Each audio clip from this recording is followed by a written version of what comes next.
After Lex Luthor was revealed to be the Joker, the story jumped back over to present day. Zala finally came home. Staring at her father's casket, she told Cal that she still couldn't believe it. Cal asked her when she got the news, 2 days ago, but she claimed that she didn't come home right away because she was searching for the Green Man, stating that their father deserved justice. So Clark pulled her in for a hug, promising that it would be done. Later on, Harley met with Poison Ivy, asking if she would help the Kingdom of Elves and the war by using her forest as a line of defense. Poison Ivy didn't really want to though. She didn't like the Elves or Batman because of what they did to people with superpowers, but because her love for Harley was so strong, she promised that no danger would be allowed through the forest. Moments later, they spotted Diana flying above the forest, so Harley told Ivy to stop her because she wasn't sure if Diana was with or against the Elves. Upon doing so, Diana was pissed, telling Ivy to stand aside, but because Ivy refused to do so, she destroyed a nearby tree and tried smashing her with it. Dodging the attack, Ivy tried holding her back by wrapping her up in a bunch of vines, but Diana was relentless. She powered through all of them and then wrapped one of her hands around Ivy's throat.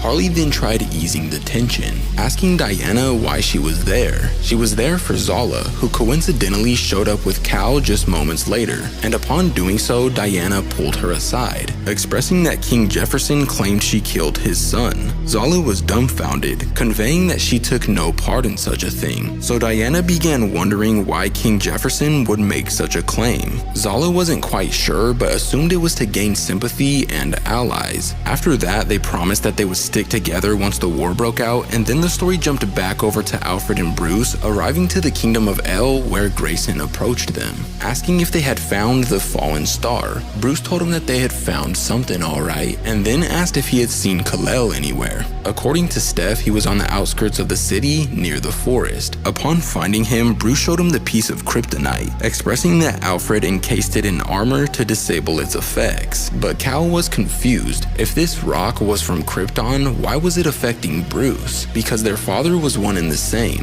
Bruce apologized, expressing that he didn't tell him earlier because he didn't want him to be angry or ashamed of Jor-El. But then suddenly something completely unpredictable happened. Cal turned around and attacked Bruce, smashing the piece of kryptonite right into his chest. And that wasn't the end of it either, because immediately after that, he grabbed him by his throat and blasted off into the sky, stating that this was their world to rule and that there couldn't be any challengers, then smashing him directly onto the ground and leaving. Later on, this older couple was passing by, and the lady swore she seen something fall out of the sky, so she told her husband to go check it out. He was shocked to see the Batman unconscious inside of a crater. He was still breathing, but barely. The lady wanted to help him, so she told her husband to pull the green rock out of his chest. But after doing so, laser beams shot out of Bruce's eyes. They couldn't believe it. Batman had powers, but he needed help, so they expressed they'd take him to the palace. Bruce then yelled that they couldn't at the top of his lungs, not after what Cal did to him. So they decided that they'd take him to their home, and on their way there, it was revealed that this couple is actually John and Martha Kent. But sadly, that's when this issue comes to an end. But if you want to see what happens next, let me know in the comments down below.